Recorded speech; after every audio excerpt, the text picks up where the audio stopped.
Levia's been a bit of a dark horse in Flesh and Blood. She does have a lot of fun and interesting things, but overall she isn't very competitive at the top level. She does have some powerful tools in Everfest though, so I've been brewing an interesting Levia deck that has been giving me a lot of success recently. Let's talk about it. This is Everfest Levia in Blitz.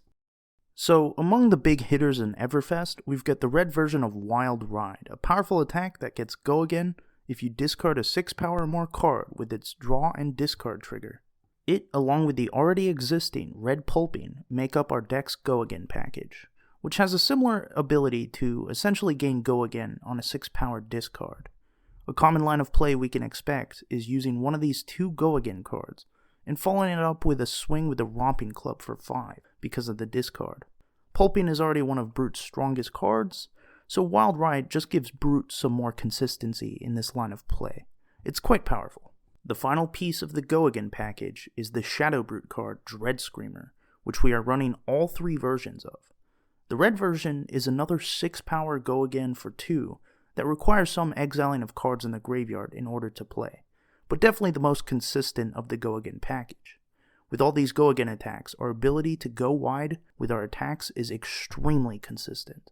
Importantly though, this deck has very few Blood Debt cards in it, so we often enough do not have to worry about Blood Debt at all, even after playing a Dread Screamer. Just be sure to be careful about your blocks. Keep as few Blood Debt cards in your graveyard as possible. Outside of our Go Again cards, we're also running the Everfest card Swing Big, which has a base power of 8 for 2.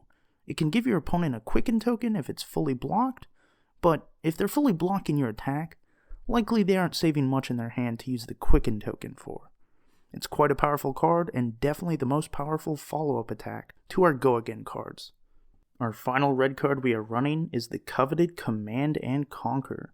A staple in a lot of decks with 6 power to boot, shouldn't be much of a surprise here. The card in question can be a bit pricey, however. If you want a budget alternative, Pack Hunt is a powerful replacement. On to the yellow cards. For the most part, we're just running 6 attack cards to use for pitching and discarding, though when you can't find some of the reds, these cards can also be played as well. Smash Instinct, Riled Up, and Raging Onslaught yellow aren't the most powerful cards, but can be played for a single blue if you've got no other options.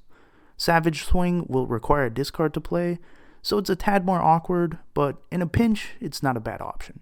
The final yellow card we're running is the Ultimate Discard, Beast Within, which replaces itself when discarded, making this a powerful tool when attacking with Wild Ride and Pulping. And on to the blues. Of course we are running the All-Star blue card Wrecker Romp, the only 6 power blue normal brutes have access to. Though, since Levia is a Shadow Brute, we also can run Deadwood Rumbler and the Levia legendary Soul Harvest as well. This gives Levia an edge in consistency over Rhinar, and she has more access to 6 power cards for any of our discard abilities out there. The rest of our blues are mainly used for pitching and blocking, though also have fringe uses outside of that. Blue Unwordly Bellows can help you turn off Blood Debt if needed in a pinch, as well as provide a small power boost, while Barraging Beatdown and High Roller can be used late game to intimidate the opponent and get rid of important blocks. Finally, a one-of Convulsions can be used to give your next attack Dominate for the win. If you're a lucky person with Eye of Ophidia, feel free to bring that in one of these slots, as the card is very powerful in setting up the draw-discard attacks like Pulping, though it is a tad pricey, and definitely not necessary for the deck to work. Our final blue is a one-of Reckless Swing, an important card that can help you win the game immediately if your opponent is at 2 life or less. As a defense reaction, it's got a lot to be desired, though in the late game it can help you win games in a pinch. Definitely an important one-of. To round out our defenses, we also run 2 red Sink Belows and 1 red Fate Foreseen to help bulk up our defenses a tad. Since a lot of our cards don't actually have any defense value, being able to play some of these defense reactions is quite important. On the equipment end, as mentioned, we are running the Romping Club, which is a good follow-up attack after some of our go-again attacks. We also run the Fyendal Spring Tunic, which can help with our 2-attack line, as we only need to pitch a single blue card and use the Tunic resource to pay for 2 of our 2-resource attacks. It's a very important piece to the deck in question, though if you don't have the budget for it, Barkbone Strappings is a good alternative. For the helm, we are of course running the Arcanite Skullcap for maximum defenses. For the legs, we're running Scabskin Leathers.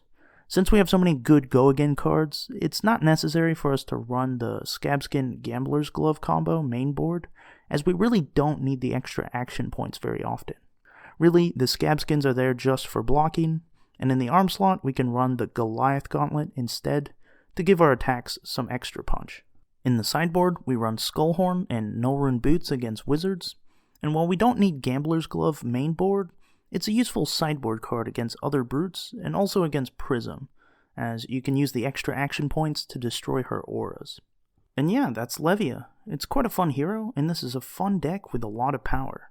It may seem a bit weird to run Levia with so few Blood Debt cards, but the extra power Dread Screamer gives the deck, and the extra consistency that the blue pitch 6 attack cards gives, is well worth running her over Rhinar, in my opinion anyways. In this deck, don't be afraid to slow down a tad and wait for some of your pop-off turns where you can go wide.